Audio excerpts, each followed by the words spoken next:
অনেক মা ছেলের প্রশ্ন করে, আমি তোরে এত কষ্ট করে লালন পালন করলাম, আর বিয়ে করার পরে বউ তোর আপন হয়ে গেল। এরকম একটা কমন প্রশ্ন আছে না নাই?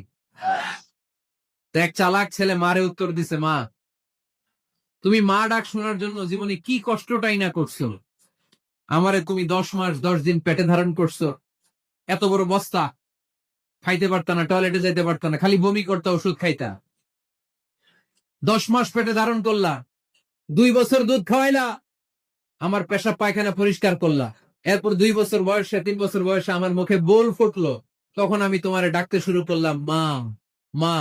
এই মা ডাক শোনার জন্য তুমি এত কষ্ট করলো, আর পরের বাড়ির মাইয়া বাড়িতে আইসাই তো ডাকা শুরু করছে মা মা। তো যেই লোক তোমারে মা ডাকে তারে আমি ভালোবাসবো না কেন মা?